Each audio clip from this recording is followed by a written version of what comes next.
কি কোথা থেকে বলছো বলো? আমি গুরুজি কৃষ্ণনগর থেকে বলছি, ঈশানটা বরাবর। ঠিক। ঈশান, আমরা সরাসরি ফাইনালি চলে আসলাম। আজকে আমরা অনলাইন কনসালটেন্সি করলাম। আজকে একটা অদ্ভুত হ্যাঙ্গারের কথা বলা হলো এবং এইচ দিয়ে নামের কথা পজিশন অনুসারে বলে দেওয়া হয়েছে।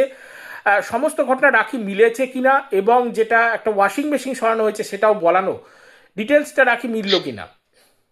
আজকে আপনি, আমরা এটা তো একদমই মাথায় আনতে পারিনি যে একটা ছোট্ট হ্যাঙ্গার একদম মাথা ভাঙা, এত আমরা মশারি খাটাই কিন্তু আমরা কোনোদিন এটা খেয়ালই করিনি। ঠিক। এটা আপনি বললেন এবং এইচ লেখা আছে, এটা পারফেক্ট বলেছেন। একদম আর ওয়াশিং মেশিনটা তো অনেক দিন আগে সরিয়েছি, আমাদেরও মনে থাকে না। আপনি এটা একদম এবং একদম অ্যাকুরেট জায়গাটা বললেন যে হ্যাঁ, এইখানেই ছিল। এবং এবং যে দুধ রেখে দেওয়া হয়েছে যেটা রান্না হয়নি সেটা পর্যন্ত মেনশন করা। সেটাও বললেন যে দুধ রেখে দেওয়া হচ্ছে।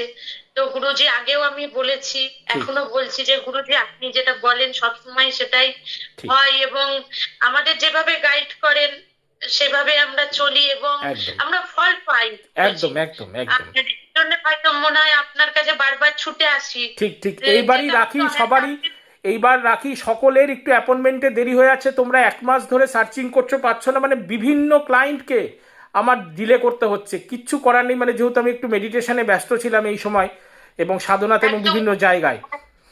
মানে খুব এটা এত রিকোয়েস্ট করার পরে এই অ্যাপয়েন্টমেন্টটা পাই না, মানে হ্যাঁ যে মানে এটা 2 ঘন্টা অন্তত বিরক্ত করেছি যে একটু প্লিজ হ্যাঁ গুরুজির হ্যাঁ সঙ্গে হ্যাঁ। আমাদের কথা বলিয়ে দিন, খুব দরকার, খুব ঠিক ঠিক এইভাবে ঠিক ঠিক। পেয়েছি।